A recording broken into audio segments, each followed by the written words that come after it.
নমস্কার সবাইকে। রাঙামাটি তীরন্দাজ ধারাবাহিকের আজকের পর্বে আপনারা দেখতে চলেছেন যে আহিরি শুনে রাঙার ইন্টারভিউগুলো দেখতে থাকে। আর এদিকে একলব্য যখন আহিরিকে ড্রপ করতে যায় বাড়িতে, তারপরে বলে, আহিরি তুমি এত কি দেখছো বলো তো ফোনে। তখন আহিরি বলে, আমি আসলে রাঙার ইন্টারভিউগুলো দেখছিলাম। একলব্য তখন খুশি হয়েছে, বলে আমাকেও একটু দেখাও।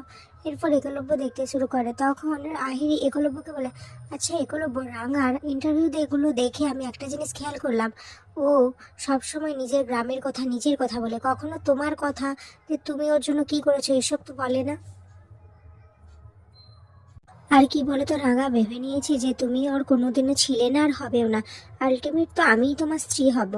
আর একটা কথাই বলবো, আমি কিন্তু ভালোবাসার খেলায় জিতে গেলাম। সত্যি আমি জিতে গেলাম, কারণ রাঙার যদি তোমার প্রতি কোনো ভালোবাসা থাকতো তাহলে এই মঞ্চেও তোমাকে নিয়ে একটা দুটো কথা কিছু না কিছু বলতো, কিন্তু কিছুই বলেনি। এর থেকে পরিষ্কার ওর মধ্যে তোমার প্রতি কোনো টান নেই।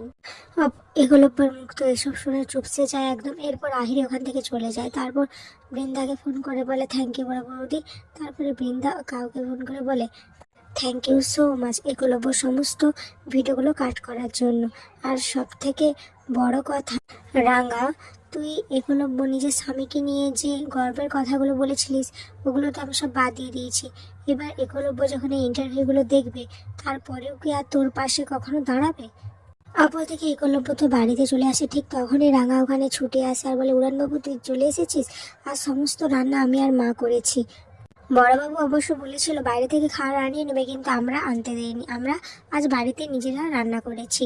আর আজকে আমি এই কম্পিটিশন জিততে পেরেছি একমাত্র তোর জন্য, তাই মুকুটটা আমি তোর ঘরে সুন্দরভাবে সাজিয়ে রাখবো।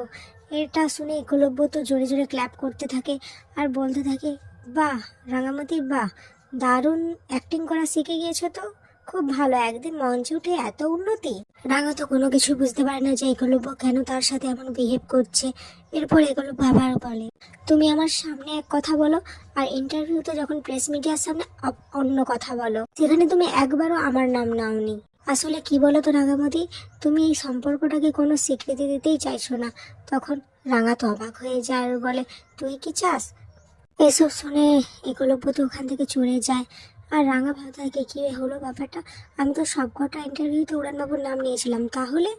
আর তাছাড়া সব থেকে বড় কথা, আজ আমি এই জায়গায় এসেছি এই মানুষটার জন্যই তো, আর আমার মায়ের জন্য। পরের দিন সকালবেলা অদিতি, পাঞ্চালি, রাঙা তিনজনে মিলে তো গল্প করতে থাকে। ঠিক তখনই রাঙা বলে, আমার ব্যাগে যে মেয়েটা পিস্তল বন্দুক এগুলো সব রেখে দিয়েছিল, সে কিন্তু জানতো না যে আমার ব্যাগে আর একটা পার্স রেখেছে। তার মানে দুজন আলাদা আলাদা ব্যক্তি আমার ক্ষতি করতে চায়, কিন্তু কারা এরা? এরপর আহি এলে পাঞ্চালি আর অদিতি নিচে চলে যায়। আর রাঙা ভাবতে থাকে, আমি উড়ানবাবুকে নিয়ে ইন্টারভিউতে কত কিছু বললাম, কিন্তু ওই প্রেস মিডিয়ার লোকগুলো ওরা কেন কেটে দিল? আচ্ছা, কেউ কি ষড়যন্ত্র করেছে? এদিকে আহিরি সবাইকে বলে যে তারা পার্টি করবে, হোলি সেলিব্রেট করবে বাইরে, যে বাড়িতে নয়। নবারুণ প্রথমে মানতে চায় না, কিন্তু শুভ আর ময়না তো খুব উৎসুক, তারা বাড়িতে নয় বাইরে যে দোল খেলবে। এরপর নবারুণ রাজি হয়ে যায়। এরই মধ্যে ওখানে রাঙা আসে আর এসে বলে, তোরা সবাই যা, আমি যাব না। আসলে এই পার্টি টার্টিতে গেলে অনেকের মান থাকে না, আর আমারও থাকবে না, অনেকে অস্বস্তিতে পড়ে যাবে। এটা শুনে একলব্য তো মুচকি মুচকি হাসতে থাকে আর মনে মনে ভাবতে থাকে, ও আচ্ছা, আমাকেই শুনিয়ে শুনে তাহলে বলা হচ্ছে। এখানকার মানুষজনকে আমার পছন্দ নয়। আমি জানিস কালকে আমি উড়ানবাবুকে নিয়ে কত কথা বলেছিলাম, কিন্তু ওই টিভির লোকগুলো কি করলো না, সমস্ত কিছু কেটে বাদ দিয়ে দিল। তাই আমি যাব না ওখানে। আহিরি তখন বলে, রাঙা তুমি না গেলে একলব্যর খুব খারাপ লাগবে। আর তাছাড়া সমস্ত বিবাহিত দম্পতিরাই ওখানে যাবে। আর সব থেকে বড় কথা, তুমি এই কয়েকদিন আগেই তো মিস ক্যালকাটা হয়েছো, তাই তোমার যাওয়া উচিত।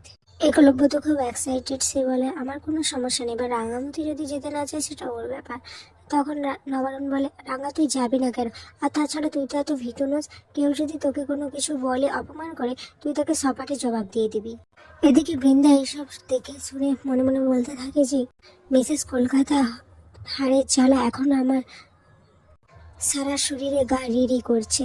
তুই শুধু একবার চল রাঙা, ওখানে যদি তোকে সবার সামনে আমি বেইজ্জত না করে দিই, তো আমার নাম বৃন্দা বোস নয়। এদিকে রাঙা বলে, তীর ধনুকটা নিয়ে নেই। তখন একলব্য ওখানে আসে আর বলে, রাঙামতি, ওখানে সবাই আনন্দ করতে যাচ্ছে, তাই তুমি এসব অস্ত্র শস্ত্র নিয়ে যেও না। আর তাছাড়া মিসেস কলকাতাতে অনেকেই জেনে গেছে যে তুমি কেমন। এই বলে একলব্য ওখান থেকে চলে যায়। রাঙা তখন ভাবে থাকে, চাপ বাবা, আরে বিপদ কি বলে কয়ে আসে নাকি? বিপদ তো হুট করে চলে আসে। এখানে আজকের পর্বটি শেষ হয়েছে।